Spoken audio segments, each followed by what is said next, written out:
Hello. This is the 15th day of the second part. Now, I wanted to say something about my classroom in quotes.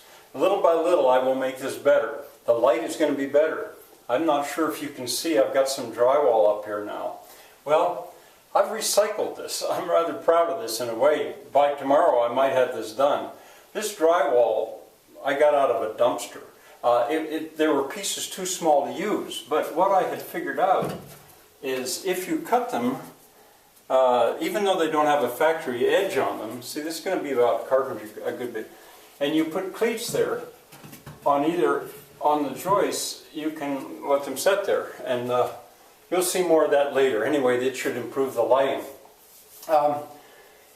Okay, Erica, if you've been following this along, you saw her slides. She had about a day and a half in Paris, and from her viewpoint, you saw Paris. And I think it's interesting that in many ways she's like her father. A lot of architecture, gardens, water, fountains. These are things I would photograph. Sacré-Cœur, I'm not so sure that's spelled right. Sacré-Cœur or Montmartre. That's the building, the church that you might not recognize. The one on top of the hill that she has so many photographs of and from. A lovely place to go in the evening.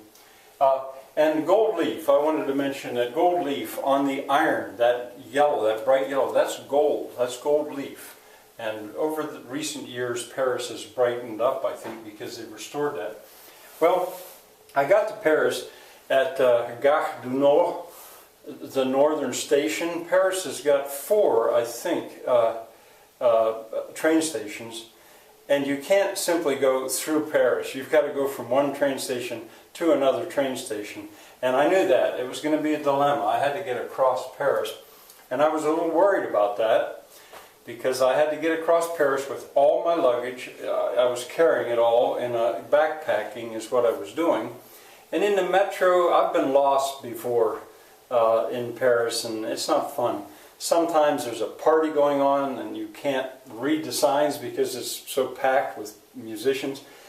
But anyway, I was ready to do it. And as far as taking a taxi is concerned, I guess that would have been an option. But it just isn't in my thinking. I don't travel like that. This is more extreme travel. It's done for little money and I cover a lot of distance. Well, I got to Paris. And there, when I walked off the train, was Erica, my daughter, smiling and waving. She had come to meet me. She had found the hostel where she had stayed the night before. She had walked the whole way from Montparnasse area all the way to Gare du Nord, and had figured out how to take a bus back to the hostel. So it wasn't a matter of going through the metro.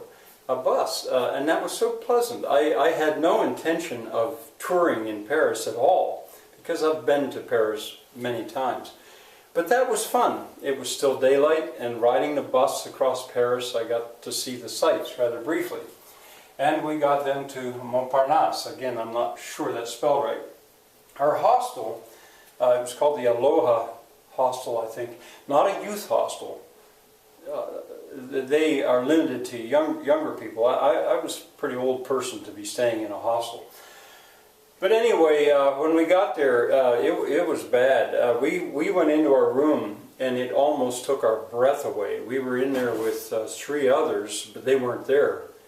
And it was shocking, really, because they had done their wash and hung their clothes up to dry on the beds, and hadn't opened the window, and oh my gosh, it was horrible. I usually don't mind smells too badly, but this was bad.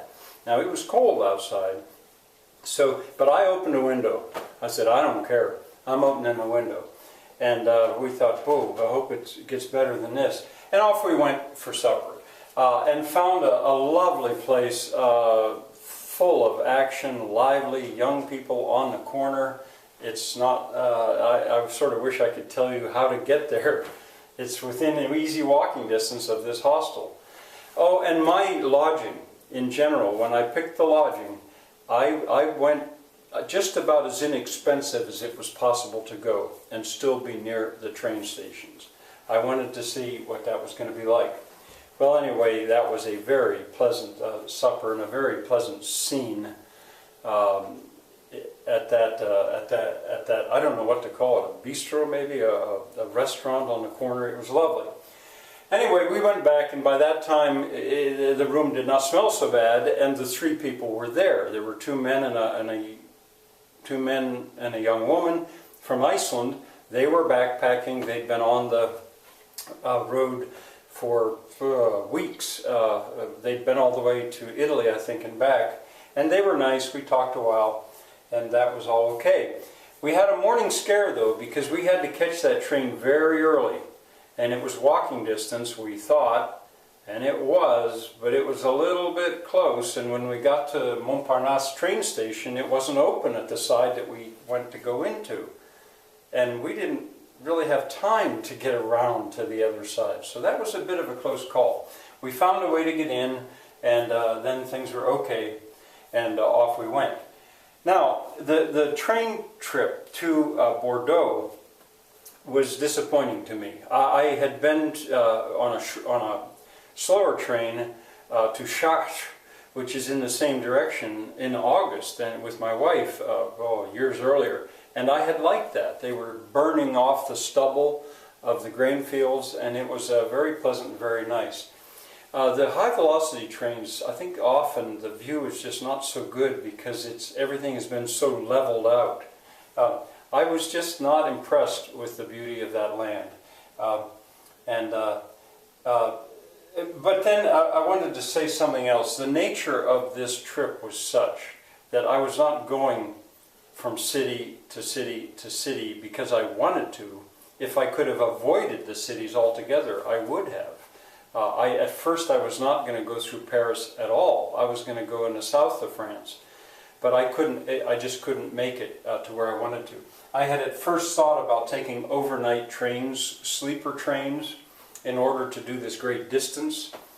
I found out that that's actually quite expensive. It adds about $100 per trip to do that, and I'm very glad I changed my mind on that because I wanted to see the land in the daytime, so I did that. But in any case, we got to Bordeaux, Poitiers. When we went through Poitiers, I had the feeling this is probably an interesting city or town, for all I could tell, because the train was down along the river, and I couldn't see very much of it. But it got my attention. And when we got to Bordeaux, these cities, I do not do them justice because really we were just traveling through. We were able to have a late breakfast at Bordeaux and catch the next train.